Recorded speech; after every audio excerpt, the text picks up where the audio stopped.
अस्सलाम वालेकुम dear students. Previous lecture में असां डिस्कस कयासीं मेजरमेंट के हवाले से, जैमें असां फिजिकल क्वांटिटीज़ ते डिस्कस कयो हो।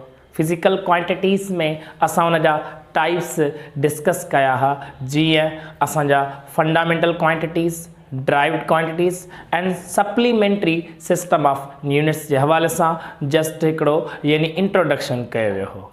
उन खां पोइ असां कुछ ड्राइव्ड क्वांटिटीज़ के डिस्कस कयो हो, ठीक है। ऐं उन खां अलावा असां सिस्टम ऑफ यूनिट्स ते डिस्कस कई।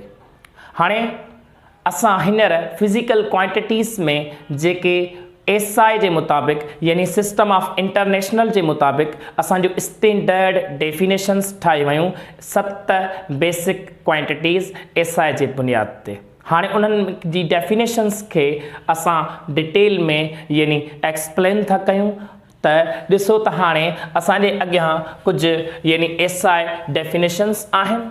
पहिरीं असांजी मीटर लेंथ क्वांटिटी जो यूनिट आहे, उन जी डेफिनेशन कीअं ठाही वई।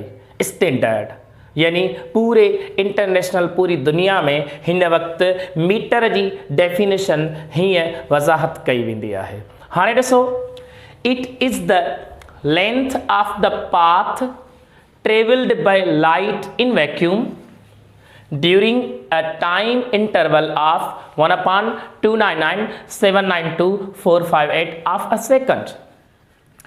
हाणे साइंटिस्ट इहो सोचो त जेकॾहिं असांखे मीटर लेंथ जी स्टैंडर्ड डेफिनेशन ठाहिणी आहे त असांखे उहा शइ यानी ॾिसणी पवंदी, फाइंड करणी पवंदी, जंहिंजे वैल्यू ते को बि असर न पवे पूरी यूनिवर्स में। ऐं उहा शइ छा हूंदी आहे? उहा असांजी हूंदा आहे स्पीड ऑफ लाइट, जंहिंखे असां राउंड ऑफ करे 3 × 10 मीटर पर सेकंड लिखंदा आहियूं। हाणे इन कॉन्सेप्ट के रखे करे माना असां हिन खे हीअं लिखी सघूं था 2.99792458 मीटर पर सेकंड। हाणे जेको कॉन्सेप्ट आयो यानी हिन स्पीड जे बुनियाद ते, त हिननि डेफिनेशन कीअं ठाही? स्पीड ऑफ लाइट किथे बि कॾहिं बि चेंज न थींदी आहे, इन जे करे हिनखे चइबो आहे यूनिवर्सल कांस्टेंट। हाँ इहा शइ भली चाहे असां हिन वर्ल्ड अर्थ प्लानिट ते काउंट कयूं, चाहे असां वञी के ॿिए प्लानिट ते काउंट कयूं, त असांजे टाइम में कंहिं बि क़िस्म जी का बि तब्दीली एरर न ईंदो। माना जॾहिं असां हिकिड़े माना मुताबिक़ असां जॾहिं यानी काउंट कंदासीं त असांजो जेको मीटर जी लेंथ आहे उन जे मुताबिक़ जेको टाइम स्पीड जे बुनियाद ते वरितो वियो आहे, उन जो जेको वैल्यू हूंदो स्पीड जे बुनियाद ते, उहो असांजो छा थींदो? साॻियो थींदो।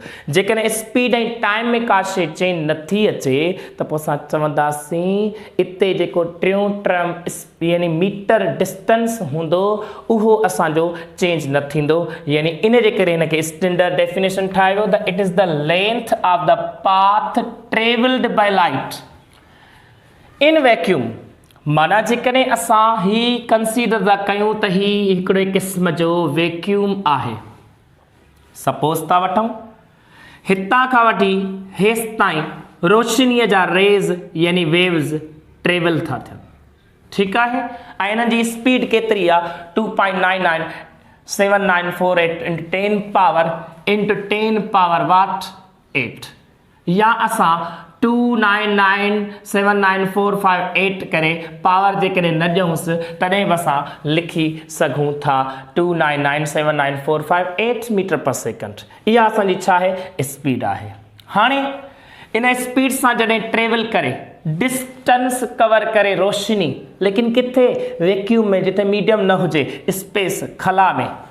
इन डिस्टेंस कवर करण दौरान जेकॾहिं जेतिरो बि डिस्टेंस कवर थिए थो, इन कवर करण दौरान डिस्टेंस के लेंथ के कवर करण दौरान जेको टाइम थो लॻे उहो ही थो लॻे 1/2997458।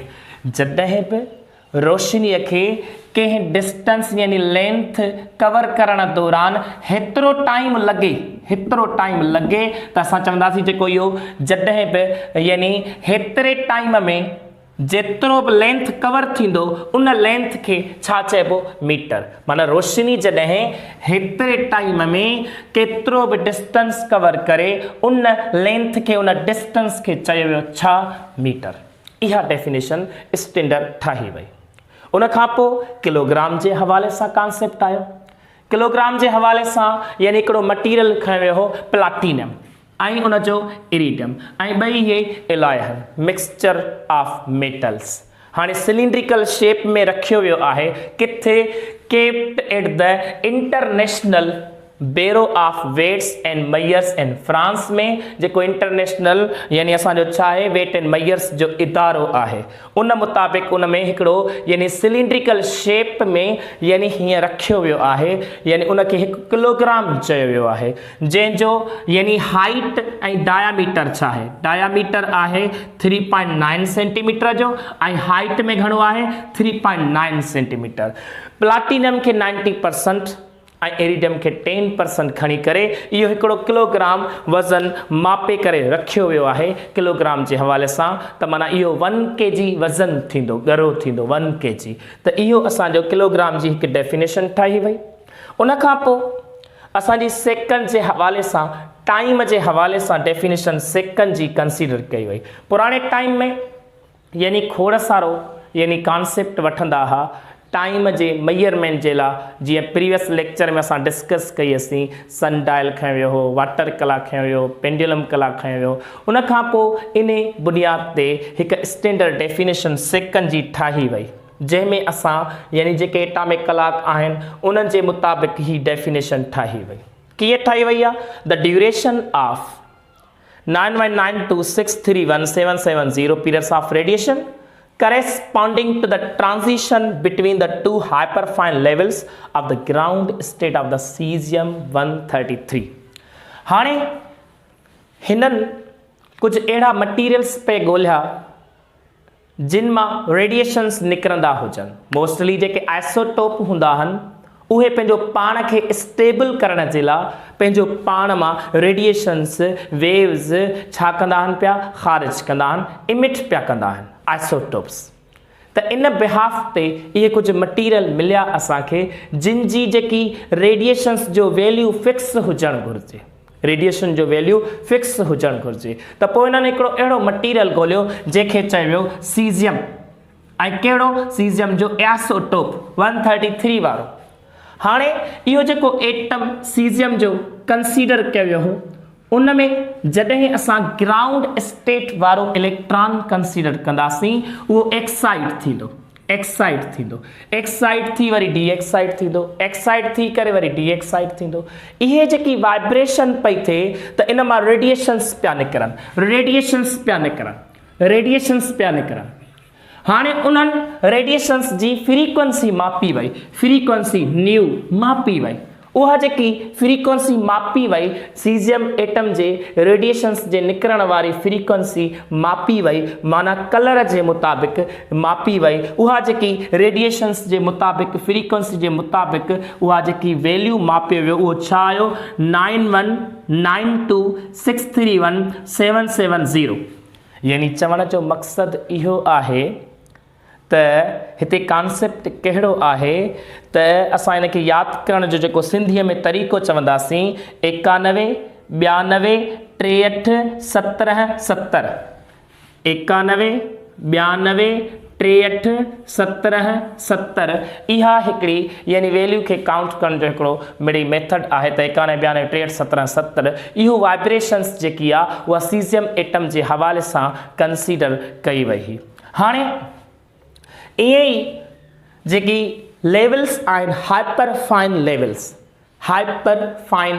हाइपर मीन्स एक्साइट थी वञणु। हाणे उहे जेके levels excite to de-excite ताईं जेकी ट्रांज़िशन पई थिए वाइब्रेशंस जे बुनियाद ते ट्रांजिशन पई थिए, माना हिकु लेवल खां मथी लेवल या मथी लेवल खां हेठि लेवल अचण खे ट्रांजिशन जो कॉन्सेप्ट चयो वेंदो आहे। हाणे जेकी इहा वाइब्रेशन थिए पई, एक्साइट डी एक्साइटेशन थिए पई, ओसिलेशन थिए पई, इन दौरान रेडिएशंस निकिरनि पिया। उहे जेके रेडिएशंस हुया उहे आइसीजियम एटम जे बुनियाद ते काउंट कया विया फार्मूले जे ज़रिए, इंस्ट्रूमेंट जे ज़रिए। उन जी जेकी वाइब्रेशंस आहे उहो हुन जो वैल्यू छा हो, हेतिरो।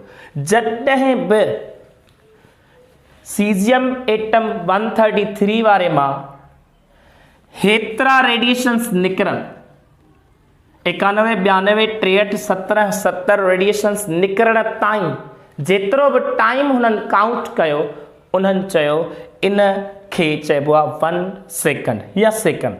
यानी ईअं खणी चऊं त हिते हिकिड़ो सम्झण जे लाइ हिकिड़ो कलाक रखियो वियो। अब हिन में रेडिएशंस निकिता, जेके फिक्स्ड फ्रीक्वेंसी वारा 91, 92, 63, 17, 70 वारा, उन्हनि जो जेको निकिरण दौरान टाइम पियो लॻे उहो 1 टिक पियो थिए। माना ईअं सम्झण जे लाइ 1 टिक माना 1 सेकंड। ईअं इन खे डेफिनेशन खे स्टैंडर्डाइज़ कयो वियो हो। ठीकु आहे, त हीअ आहे असांजो यानी सेकंड जे हवाले सां डेफिनेशन।